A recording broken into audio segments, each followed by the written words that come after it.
Assalamualaikum warahmatullahi wabarakatuh. Semangat pagi dan salam sehat selalu untuk kita semua. Hai adik-adik, berjumpa lagi bersama saya di AA Edukasi.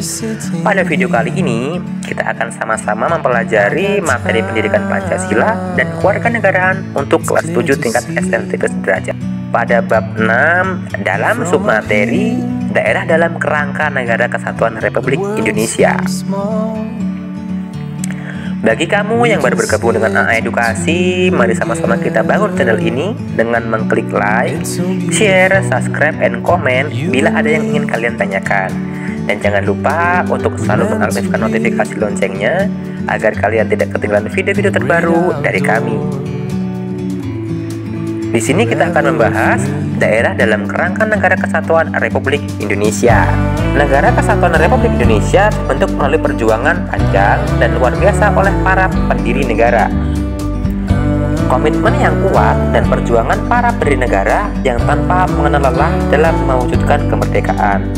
Hal itu akhirnya mengantarkan bangsa Indonesia menjadi negara yang merdeka dan berdiri sejajar dengan negara-negara lain di dunia. Kutitipkan bangsa dan negeri ini kepadamu. Itulah pesan dari salah satu seorang pendiri bangsa, Insinyur Soekarno. Pesan itu bagi seorang pelajar mengandung arti bahwa kita dituntut untuk mempersiapkan diri dalam menghadapi masa depan. Generasi muda bangsa Indonesia yang akan meneruskan, mempertahankan, mengelola, dan memajukan bangsa dan negara Indonesia. Negara Kesatuan Republik Indonesia merupakan sebuah negara yang besar yang memiliki luas daratan dan lautan kurang lebih 5.193.252 km persegi dengan jumlah penduduk lebih dari 240 juta jiwa. Luas wilayah dan jumlah penduduk merupakan potensi yang sangat besar bagi bangsa Indonesia untuk maju dan berdiri sejajar dengan bangsa-bangsa lain. Daerah dalam kerangka Negara Kesatuan Republik Indonesia memiliki dua aspek. Yang pertama, perjuangan menuju Negara Kesatuan Republik Indonesia. Yang kedua, pengertian daerah dalam kerangka Negara Kesatuan Republik Indonesia. Sejarah tentang lahirnya Negara Kesatuan Republik Indonesia semakin menguat setelah Jepang menyerah tanpa syarat kepada sekutu. Peristiwa tersebut mendorong para pemuda dengan jiwa muda dan semangatnya bergerak mendesak golongan tua untuk secepatnya memproklamasikan kemerdekaan Indonesia. Kesepakatan pemuda di Jalan Pegangsaan Timur, Jakarta, membulatkan tuntutan pemuda yang berbunyi bahwa kemerdekaan Indonesia adalah hak dan soal rakyat itu sendiri, tak dapat digantungkan kepada orang lain dan kerajaan lain. Jalan satu-satunya adalah memproklamasikan kemerdekaan oleh kekuatan bangsa Indonesia sendiri. Tekad para pemuda tersebut akhirnya mendorong terjadinya peristiwa Rengas Dengklok. Saat itu, suasana di Rengas Dengklok menjadi tegang. Insinyur Soekarno oleh golongan pemuda diminta agar memenuhi keinginan rakyat Indonesia untuk memproklamasikan kemerdekaan dengan kekuatan bangsa Indonesia sendiri. Setelah berdebat panjang, desakan para pemuda akhirnya disanggupi oleh Insinyur Soekarno yang akan segera memproklamasikan kemerdekaan, tetapi dilakukan di Jakarta. Pada tanggal 16 Agustus 1945, rombongan dari Rengas Dengklok tiba di Jakarta dengan mempertimbangkan berbagai tempat yang aman untuk membahas proklamasi. Kemudian Insinyur Soekarno dan para penyusun teks proklamasi lainnya menjadikan rumah Laksamana Muda Maeda sebagai tempat untuk menyusun naskah proklamasi kemerdekaan Republik Indonesia. Di kediaman Laksamana Muda Maeda di Jalan Imam Bonjol nomor 1 Jakarta, teks proklamasi dirumuskan. Meskipun tidak mendapat persetujuan dari Jepang, Insinyur Soekarno dan Dr. Andes Muhammad Hatta segera merumuskan teks proklamasi dengan ditulis tangan sendiri. Kalimat pertama berbunyi, "Kami rakyat Indonesia dengan ini menyatakan kemerdekaan Indonesia." Kemudian diubah menjadi "Kami bangsa Indonesia dengan ini menyatakan kemerdekaan Indonesia" yang berasal dari Ahmad Subarjo. Teks naskah proklamasi kemerdekaan Republik Indonesia kalimat kedua oleh Insinyur Soekarno berbunyi, "Hal-hal yang mengenai pemindahan kekuasaan dan lain-lain akan diselenggarakan dengan cara yang secermat-cermatnya serta dalam tempo yang sesingkat-singkatnya." Kedua kalimat itu kemudian digabung dan disempurnakan oleh Dr. Andes Muhammad Hatta sehingga berbunyi seperti teks proklamasi yang kita miliki sekarang. Insinyur Soekarno kemudian meminta semua yang hadir menandatangani naskah proklamasi itu selaku wakil-wakil bangsa Indonesia. Namun, Soekarni selaku salah satu pemimpin golongan muda mengusulkan agar Soekarno-Hatta menandatangani atas nama bangsa Indonesia.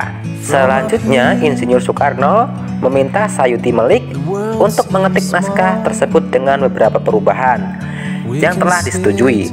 Ada 3 perubahan radiksi atas teks proklamasi, yaitu yang pertama, kata tempo diganti dengan kata tempo. Yang kedua, wakil bangsa Indonesia diganti atas nama bangsa Indonesia. Yang ketiga, cara menuliskan tanggal di Jakarta 17.05. Yang ketiga, cara menuliskan tanggal di Jakarta 17/8/05 diganti menjadi di Jakarta hari 17 bulan 08 tahun 05. Seperti itu ejaannya. Selanjutnya, setelah diketik oleh Sayuti Melik, teks proklamasi ditandatangani oleh Insinyur Soekarno dan Dr. Andes Muhammad Hatta. Pada tanggal 17 Agustus 1945, hari Jumat, pukul 10 waktu Indonesia Barat, di depan rumah Insinyur Soekarno, Jalan Pegangsaan Timur, nomor 56 Jakarta, Insinyur Soekarno didampingi dengan Muhammad Hatta membacakan teks proklamasi dengan disaksikan lebih kurang 1.000 orang. Setelah teks proklamasi dibacakan, dikibarkanlah sangsaka merah putih oleh Suhud dan Latif Hendra Diningrat. Dan secara spontan, peserta menyanyikan lagu Indonesia Raya. Sehingga sampai sekarang, setiap pengibaran bendera dalam upacara bendera selalu diiringi dengan lagu kebangsaan Indonesia Raya. Berita proklamasi menyebar dengan cepat ke seluruh Indonesia, bahkan sampai ke luar negeri. Berita kemerdekaan bangsa Indonesia disebarkan para pemuda dengan selebaran kertas ataupun tulis tangan di berbagai tempat. Teks proklamasi disusun secara singkat dan hanya terdiri dari 2 alinea. Kedalaman makna yang terdapat dalam teks proklamasi menunjukkan kelebihan dan ketajaman pemikiran para pembuat naskah proklamasi waktu itu. Alinea pertama teks proklamasi berbunyi, "Kami bangsa Indonesia menyatakan dengan ini kemerdekaan Indonesia." Hal itu mengandung makna bahwa kemerdekaan bangsa Indonesia telah dinyatakan dan diumumkan kepada dunia. Alinea kedua berbunyi, "Hal-hal yang mengenai pemilihan kekuasaan dan lain-lain diselenggarakan dengan cara seksama dan dalam tempo yang sesingkat-singkatnya." Maksudnya agar pemindahan kekuasaan pemerintah harus dilaksanakan secara hati-hati dan penuh perhitungan agar tidak terjadi pertumpahan darah secara besar-besaran.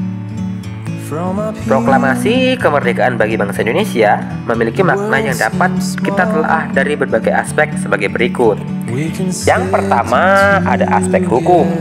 Dalam aspek hukum, proklamasi merupakan pernyataan keputusan politik tertinggi bangsa Indonesia untuk menghapuskan hukum kolonial dan diganti dengan hukum nasional, yaitu lahirnya Negara Kesatuan Republik Indonesia.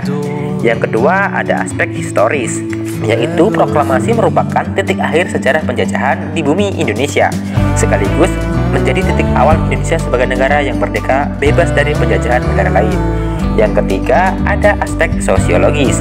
Proklamasi menjadikan perubahan dari bangsa yang terjajah menjadi bangsa yang merdeka. Proklamasi memberikan rasa bebas dan merdeka dari belenggu penjajahan. Yang keempat, ada aspek kultural. Proklamasi membangun peradaban baru dari bangsa yang digolongkan pribumi atau pada masa penjajahan Belanda menjadi bangsa yang mengakui persamaan harkat, derajat, dan martabat manusia yang sama. Yang kelima, ada aspek politis. Proklamasi menyatakan bahwa bangsa Indonesia sebagai bangsa yang berdaulat dan mempunyai kedudukan sejajar dengan bangsa-bangsa lain di dunia. Yang terakhir, aspek spiritual. Proklamasi yang diperoleh merupakan berkat rahmat Tuhan Yang Maha Esa yang meridhoi perjuangan rakyat Indonesia melawan penjajah. Kemerdekaan bangsa Indonesia tidak terlepas dari doa seluruh rakyat Indonesia kepada Yang Maha Kuasa untuk segera terlepas dari penjajahan. Pernyataan proklamasi mencerminkan tekad kemandirian bangsa Indonesia untuk terlepas dari penjajahan bangsa asing sebagai bangsa yang merdeka dan bebas, ingin mengantarkan dirinya ke gerbang kehidupan yang merdeka, bersatu, berdaulat, adil, dan makmur. Nah, demikianlah materi yang dapat saya sampaikan dalam submateri daerah dalam kerangka Negara Kesatuan Republik Indonesia. Saya akhiri sampai di sini. Minta maaf jika ada kesalahan kata.